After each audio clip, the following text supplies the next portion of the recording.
No, baby, that's for somebody else. We're just gonna keep you right where you're at right now. It doesn't matter what you think. The Wrestling Realm presents Break It Down with Brian H. Hello, ladies and gentlemen, and welcome to this edition of Break It Down with Brian H. I'm your host, Brian H. Waters. This show brought to you by The Wrestling Realm. Make sure you are subscribed to the podcast by simply going on to Facebook, Instagram, Twitter, YouTube, Apple Podcasts, Google Podcasts, Spotify, Radio Public, Overcast, Pocket Cast, Stitcher, Podbean, and Anchor, of course. Make sure you go on those channels, subscribe to the show, and you will not miss an episode. Just find me anywhere, folks. Share it with your friends. Tell your friends about it. Let's get right into today's show. Now, I'm doing things the traditional way. Not gonna lie to you. Didn't feel like setting up the camera this week. It's just been so much going on. But I wanted to do a show, so I said, you know what? I'll sit down and do it the way episodes 1 through maybe dare say 40 something was done. But here it is, folks. NXT. They take a huge lead in the war this week, winning with not one, but two incredible matches. We start off with the top rope. Going up to the top rope. It's time for this week's Top Rope segment of the week. Top rope this week, folks. There's a new champion in town, and her name is Rhea Ripley. Rhea Ripley defeated Shayna Baszler to become the new NXT Women's Champion. This match was just everything you thought it would be. Hard hitting, ladies going at it, back and forth. You knew Shayna two-time was not to be messed with. But when Rhea Ripley showed up, and when she made it known that she was coming after that title, you had that sense of feeling that, you know what? It's only a matter of time before she dethrones her. You just knew it. I mean, Rhea Ripley is somebody, while she's not your prototypical attitude era or ruthless aggression era like WWE women's wrestler, she's exactly what you would want to see of a women's wrestler, and that's somebody who's just gonna go out there and kick butt. Somebody who's gonna go out there and fight. Somebody who's going to prove that she's tough and should be rolling with the best of them. And that's what she did with her match with Shayna Baszler. So full disclosure, full transparency, I should say. I'm at a Christmas party with my wife, and I'm looking at the time and like, okay, you know what? I'm not going to be able to watch wrestling tonight. Therefore, I'm not going to record the podcast because I'm not going to be able to watch it live. By the time I get home, I'm going to be tired. So I decide, I look at the time, and I was like, oh, well, it's about 9:40, 9:50. I said, oh, wait a minute. NXT is on. No, scratch that. I was on Twitter, and I saw people kind of talking about it. I said, oh, yeah, women's title match. That's probably going to main event the show.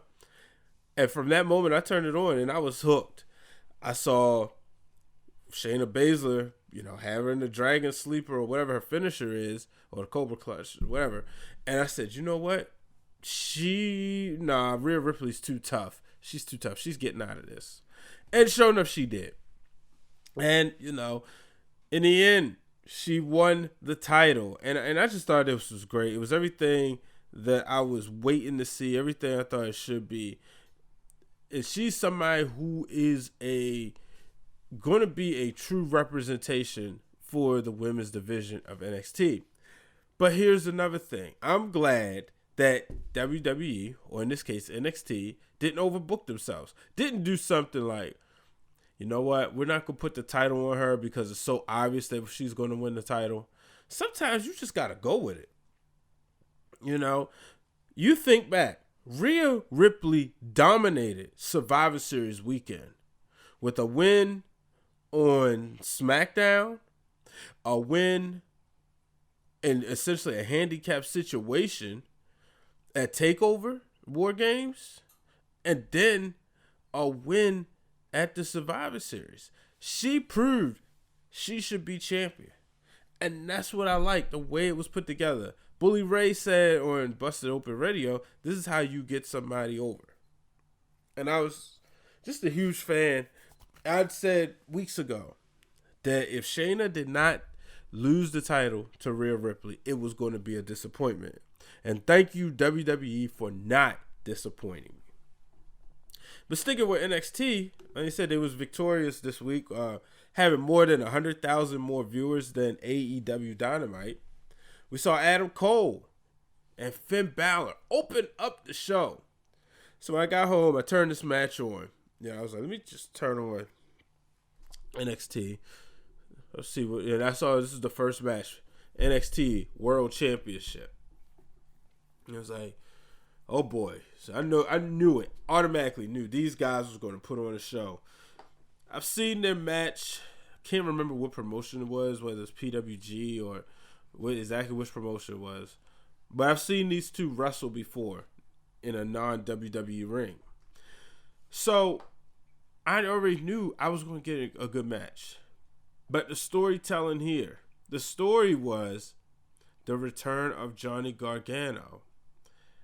After Adam Cole was victorious, Johnny Gargano showed up. And Finn Balor looked like he's seen a ghost. So this is where NXT will continue to win the ratings war. These heavy hitters right here. You have a guy like Adam Cole who's bringing along the Undisputed Era. You have Finn Balor, a former Universal Champion, a former NXT Champion. Then you have Johnny Gargano. You have Tommaso Ciampa. These guys are established stars. They're established. Then you have a guy like Pete Dunne on the roster. You have an emerging superstar in Keith Lee. And then, of course, the women. I'm looking at that, and I said, you know what? I'm going to tune into this show on Wednesday nights. Now, this is no disrespect to AEW by any means, but to me, things are just spread thin. We had Damaris Dye of the Dye Sporting Net on episode 101 this past week, and we discussed this. The difference between an AEW and an NXT. So, I'm looking forward to this, and I'm not giving up on AEW, folks, but when they made it kind of clear that they were going to be challenging WWE, you knew things just wasn't going to sit well. If you really thought that the WWE was going to let them come in and take things lightly, no, because they've been in this before. They understand it's a marathon, not a sprint. They also understand that that AEW was the new kid in town, and most time, or the new girl at the club. And a lot of times when you're the new girl at the club, people gravitate towards you. But after a while, when they start to see the new girl in the club, and they see, hey, she got issues just like everybody else, maybe we'll go with the short thing. So, that's my take on that. Let's move on to Monday Night Raw. Lashley, Lana, engaged. So, Lana and Rusev are divorced. And now that they're divorced, we are set up to get a new marriage, and that's Bobby Lashley and Lana. These two will be due to get married on Raw. Now, I'm not really feeling this whole kayfabe marriage thing. To me, it just doesn't make any sense. I mean, for goodness sakes, we have too much social media out here, right? So, we know that Rusev and Lana are married. We know that Bobby Lashley's married. So, why are we doing this? But hey, it makes for entertaining television, right? Now, I don't think they're going to get married because wrestling weddings never work. Somebody's going to come up around. Somebody's going to get involved. Somebody's going to stop it. What I do want to see is her manage him and lead him to championship gold. That's what I want to see. I don't care about Bobby Lashley putting a ring on Lana's finger. I care about Lana leading Bobby Lashley to gold. So that's where I'm with that. Go back and watch the segments. But hey, and here's another thing. People are watching this stuff on YouTube and they're watching it on Twitter. And as long as it continues to generate those ratings, that means ad dollars for the WWE folks. And as long as those ad dollars coming in, they're going to keep doing this storyline. Excuse me. Speaking of storylines and speaking of couples in wrestling on screen, or I should say partnerships, you have Andrade and Zelina Vega. Now, they showed the past couple of weeks, they teased a couple of issues between the two, with Zelina Vega kind of getting in Andrade's way, kind of costing him matches. But this past Monday, he put Humberto on a stretcher. And you can see all was well between them two. A lot of people pick Andrade to have a breakout year in the year 2019.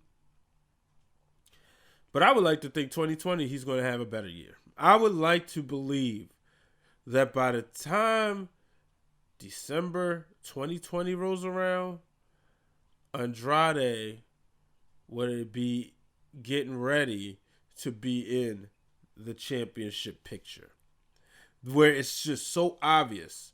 Now, knowing WWE, he'll be a babyface this time next year, and Charlotte will be his manager, and they'll be a power couple. I don't want to see that happen, but I do want to see him have the opportunity to challenge for the Universal Championship or the WWE Championship. So I'm really hoping they go in that direction. I know there's rumors, Cain Velasquez and Brock Lesnar for the WWE title at WrestleMania. I hope not. I'm so sick of them too. But let's get the WWE Championship back on Raw every week. But most importantly, I want to see where Andrade stands. I should say most importantly for this conversation right here. And round off this first segment, half, Seth Rollins. So, for those who do not know, it's official. He and AOP are a thing. Rollins came out there on Monday Night Raw, and, he pretty much addressed the crowd, said a whole bunch of gibberish, but he told people that they would not be happy with him at the end of the night, and for that he would be sorry. And that was when he attacked Rey Mysterio. Now, outside of Daniel Bryan not being in the 2014 Royal Rumble, and Rey Mysterio being the 30th person and suffering the boos, Rey Mysterio is just one of those people you just don't do nothing wrong to and expect no backlash. People love Rey. It's just always been the case. So I think this is pretty cool. I want to see what happens.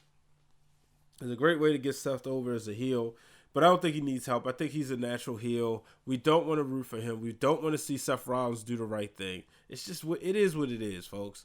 So, but I'm going to go ahead and take my first break. I got a word for you coming up. Be right back after this. Hey guys, you may have heard I have a new podcast called Breaking Through Glass Ceilings with Brian H., where I not only share my story, but I invite guests to come on and share their stories as well. You can find this show on Spotify, Anchor, Google Podcasts, or Apple Podcasts. Simply search Breaking Through Glass Ceilings with Brian H. And subscribe to it, drop a 5-star rating, and let me know what you think. And who knows, I may invite you on the show to share your story. Now back to Break It Down with Brian H. Hey guys, if you've been paying attention, you may know that the Wrestling Realm is now available on Spotify. So not only are we on iTunes, Podbean, Stitcher, Google Play, and YouTube, but we are also on Spotify. So make sure you subscribe and do not miss an episode of the Wrestling Realm or Break It Down with Brian H. And I'm back, ladies and gentlemen. So make sure you subscribe to the Wrestling Realm so you can get all your cool content, just go to the YouTube page, hit the subscribe button, turn the bell notification on. I got one question. Is Kenny Omega a big deal or what? No, like, is he a big deal or is he just a mid-carder? My question comes because I turn on AEW and I see he's teaming up with Adam Page to take on the Lucha Bros. And I'm like, okay. They lose. Omega was looked at a year ago, last year at this time. Kenny Omega was looked at as the hottest free agent in wrestling, the guy that everybody wanted to see go somewhere and make a huge deal, make a big splash, whether it was this new promotion that we thought that was going to come out and would be announced on New Year's Day, which was to be All Elite Wrestling, or whether he was going to the WWE, perhaps NXT. I personally believe that had he went to the WWE right now, he would be in that title picture on NXT. And we wouldn't be saying, oh, well, you know what? Omega's bigger than NXT. He doesn't need to be there. Or he would be in a solid, he would be, him and Seth Rollins would probably be going at it on Raw right now. But then again, maybe I was fooled. Maybe Kenny Omega isn't a big deal. Maybe Omega is a big fish in a small pond. But right now, AEW isn't doing him any favors. Now, I understand trying to get these young guys over, but let's be real. How many people that's coming back to wrestling that's using AEW as that opportunity when they tune in to TNT, how many of those people really know who Kenny Omega is? I always argue that the people they know are Chris Jericho, Billy Gunn when he's in those little rumbles, Dustin Rhodes because they know him as Goldust. But how many people really know that Kenny Omega? Even people who were WWE fans trying to get into AEW. Do they really know how good do they really know a lot about Kenny Omega? Did they watch his matches with Okada? So I don't know. I could be wrong, but I'm just interested because right now, folks, I'm not seeing Kenny Omega as a big deal. And this is concerning. Maybe it wasn't a big loss for the WWE at all. So, who knows?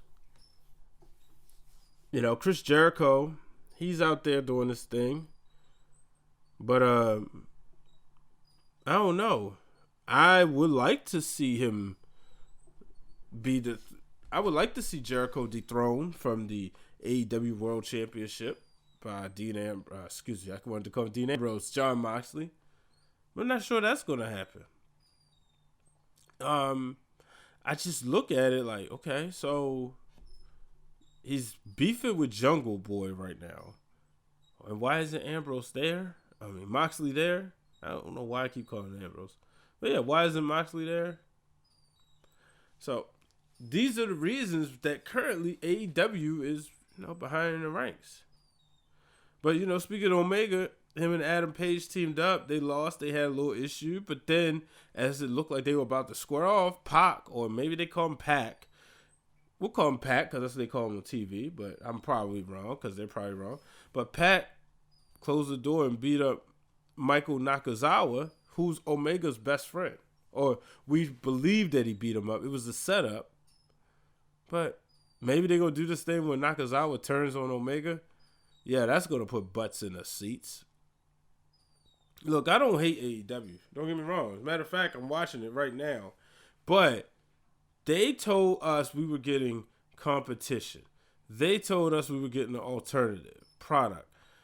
Tony Khan said that he believed this could be his dad's most profitable business. And it's going to take time. But what I need them to do is keep WWE's name out their mouth. Now, and stop with these small puns. Last week, Britt Baker was watching a match at ringside. They decided to show, or a couple weeks ago, they decided to show her face because look of concern. The same way they did with Adam Cole when she was at NXT. Then during her match, they showed another lady's face. So I'm like, what is the point of all these quote unquote shots? So I'm not the big fan of them, but hey, that's just me. But I tell you what I am a fan of. And, sitting here, like I said, before I get into that, I'm looking at AEW Dynamite, and I see we're getting another dusty finish with the Dark Order getting attacked. Or they coming out, and they attacked the Young Bucks and SCU after SCU retained the tag titles. Then suddenly Omega, Dustin Rhodes, and Cody Rhodes came to the rescue, and they were all getting beat up. I don't know who's the star in the Dark Order. Like, who's the person? There's nobody there that's making me say, I need to watch these guys every week and see what they're doing. Because, like, right now, at least with the NWO, you knew Hogan, Hall, and Nash. And I don't want to hear people challenge me to say stuff like, well, you should watch all types of wrestling. Look, I watch what I watch, right? So maybe if I didn't see somebody from the independents, back in the 90s, you didn't criticize people for not knowing that Scott Hall was in WCW as the Diamond Stud, or that Kevin Nash was in WCW as Vinny Vegas, or to say Diesel. You didn't criticize people for that. But, yeah. But I'll tell you one thing I am a fan of.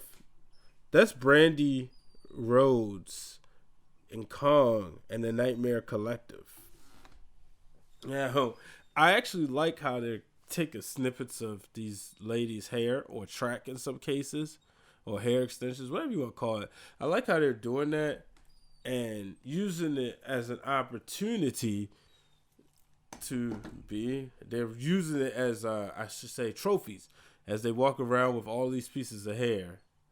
And they have Melanie Cruz with them, who sacrificed herself the same way Serena Deeb did to join the Straight Edge Society. So I'm looking at that and I said, this is interesting. After Awesome Kong beat somebody, or Awesome Queen K, after she beat up somebody, in a squash match, they took her hair. But then later we saw Chris Statlander, she defeated Britt Baker it was a solid match. She defeated her to become the number one contender for the AEW Women's Championship. And then Brandi asked her to join. And she signaled no, she was not joining. And that led to her getting attacked. So, I know some people may not, but I really love Brandi Rhodes in this authoritative / managerial / antagonist role. She's a star, and she's somebody people will tune in to see. But I want to see the rest of the division, the rest of the company come up. And I don't doubt that it will happen. We live in a microwave society, so hopefully it happens soon. But I'm going to wrap things up, ladies and gentlemen. Oh, real quick, I noticed Jonathan Gresham and Jay Lethal are your new Ring of Honor Tag Team Champions. So congratulations to them. They're the first ever all African American ROH Tag Team Champions as we head into 2020. You know, the company's been around since the early 2000s. They defeated the Briscoes. And remember when people were saying the Briscoes were not cosmetically pleasing to come to the WWE? Yeah, about that. But Lethal also became the third Grand Slam winner. But he's also the only man in the history to win the ROH television, pure, and tag team championships. So, that'll do it. Congratulations to them, folks. I'm going to wrap this up. As always, I appreciate you and your support, and I appreciate you tuning in. Until the next time, folks, I'm Brian H. Waters. Make sure you subscribe to my show here. Make sure you subscribe to Breaking Through Glass Ceilings. I got Kelsey Nicole Nelson coming up on that show. That show brought to you by B. Waters Productions. This week, I'm going to definitely delve into SmackDown. There will not be a show next week. Not during Christmas, but there will be a show before the New Year. So it'll probably only be one show. You know what? I'm either going to go on right on Saturday or Monday after Monday Night Raw. There we go. I'll probably do that. So you'll have something new to listen to on Christmas. But just like AEW, I'm not recording Christmas evening. I'll be playing a new video game. But until the next time, folks, I'm Brian H. Waters. So long, everybody.